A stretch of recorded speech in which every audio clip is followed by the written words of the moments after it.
Hey guys, best Melbourne suburbs in 2026 to invest in.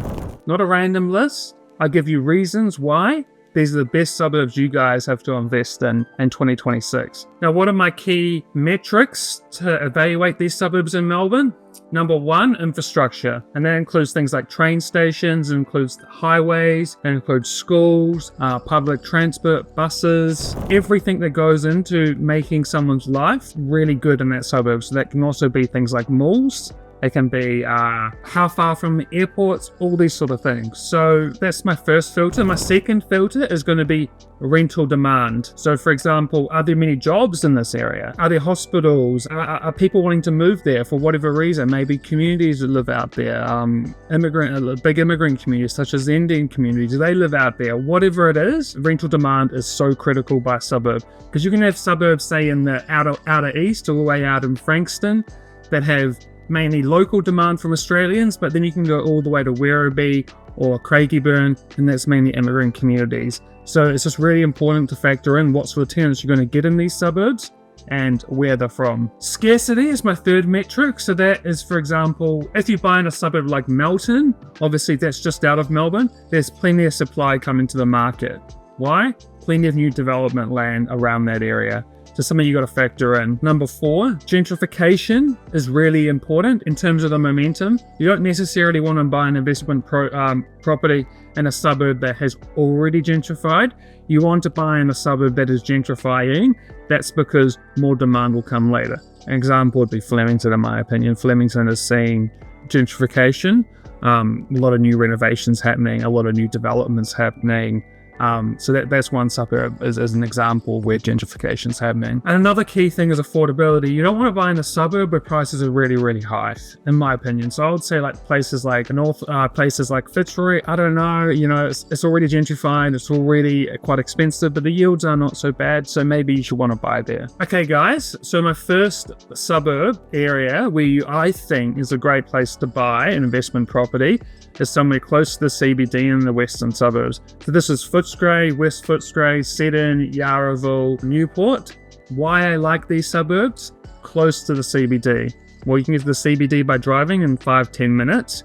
They've got major public transport, existing stations. So you've got Footscray, West Footscray, Newport, all these existing stations that get you right in the heart of the CBD in less than 10 minutes. I also think historically, the western suburbs, especially for local people from Melbourne, have been perceived as maybe higher crime, industrial. That is changing. The fastest growing area in Australia is the western suburbs of Melbourne. They used to be mainly primarily industrial. Now you're seeing developments everywhere, all the way up to Werribee and beyond. Lifestyle, I don't know if you guys have been to Yarraville.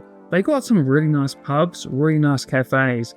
It almost has that sort of Footscray, Collingwood, not obviously it's more Aussie out there, but still there's a lot of like really nice places and it's very family orientated. Go out there, have a look, go out for dinner there, you'll see what I mean. Access. So obviously we got the new WestConnex, massive infrastructure project that's just opened, massive. You can go under the city, you can go through the city, everything is there now. Car transport is right in those suburbs. You can get anywhere in Melbourne very, very fast. Strategy, I would say buy older homes, maybe renovate or buy new townhouses because you actually get quite a good yield. I'm seeing yields as high as 6%, which is very high for Melbourne. And if you buy the right place, even 7%, if you get really lucky, maybe you buy an apartment.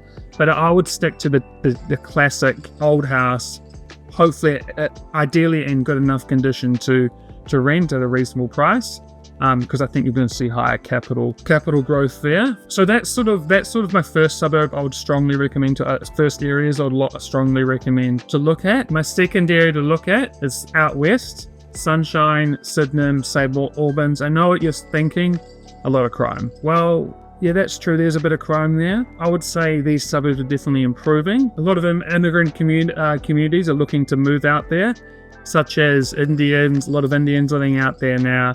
a lot of Middle Eastern people living out there. You're getting relatively strong yields for what you pay. Getting a 5% yield in Melbourne is pretty good. To chase those sort of yields, you really have to go out in other cities to smaller towns. There's infrastructure there. Again, infrastructure. People want to be near a train station, in my opinion. So I think if as long as that suburb has a train station, it's no more than a 10 to 15 minute walk. It could potentially is a great place to buy. The third area where I'm seeing a lot of people buying, because these are the highest yields in Melbourne, Broadmeadows, Dallas, Craigieburn. As you can see, you can buy a house there for under $600,000 right now. That won't last. A year and a half ago, you could buy a house there for $450,000. So I think things are definitely changing in these suburbs, and this is why I'm really seeing a lot of people coming to me wanting to buy in these suburbs. Number 4 is, if you want to buy an existing established suburb and keep your yield, keep your wealth, there's always going to be demand. Fitzroy, Collingwood, and Carlton. You've got the universities there. You've got, you're close to the city. You can just catch a tram to the city in 10 minutes, or you could walk. You've got historic old suburbs, so it looks beautiful, and it's hard to build new developments, especially with property that has heritage protection. So it's like not new stock are going to come to the market in these suburbs. Yes, I know there is development there already in the past. You don't see new developments coming in there anymore, and it's a highly desirable place to live. Even like North Fitzroy, even Brunswick, these sort of areas. In Brunswick, you are seeing a lot of new development on the train line, but the existing houses, I know for a fact a lot of these ones are heritage protected in these areas.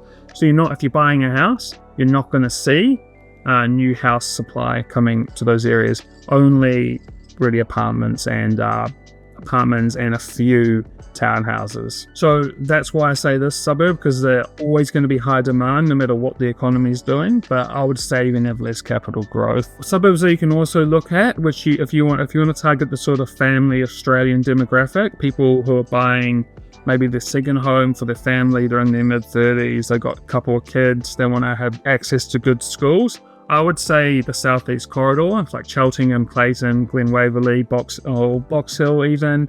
Box Hill's already peaked, I'm not sure about that. The reason why I like it, that's where the new, for example in Cheltenham, that is where the new city loop is starting. So for example, massive infrastructure projects, a lot of jobs are coming in. There's a lot of development happening there. So if you have a house, you could get bought out by a developer for 2-3x what you paid for it in a few years. That's not a promise. Obviously, you've got Monash University up in these sort of areas, so you're always going to see international student demand. You're also going to see local student demand. Very important. You got to have demand in the suburb. That is something that's really important to buying a perfectly investment property that you're going to see 20-30% return within a couple of years. And of course, you've got the Bayside suburbs, Frankston, Seaford, and all those nearby suburbs. Again, they are a bit further from the city, but people are buying out there for the lifestyle. Great example would be Frankston. Frankston's gone ballistic in the last 10 years. I would say it's almost 3x since 2015. Why? People are buying out there for the lifestyle. They're buying because it's got probably the best bay in Melbourne, in my opinion, in the greater Melbourne region. You've got a train there, so you still can get to the city. Your kids are going to have, or you and your kids are going to have a great lifestyle. For example, you can go to the beach, there's shops, there's pubs, there's everything there, and there's new infrastructure coming even further down. So I would say Frankston and Seaford and those surrounding suburbs are going to be, especially if you're near the beach, are always going to be increasing in price, in my opinion. There's always going to be people looking for relatively close beachside property. If you don't believe me, look at the Shire in Sydney, like Cronulla. That's like an hour from the city. You can't get a house in these suburbs for less than $3 million, where you can buy a house in Frankston for easily under $700.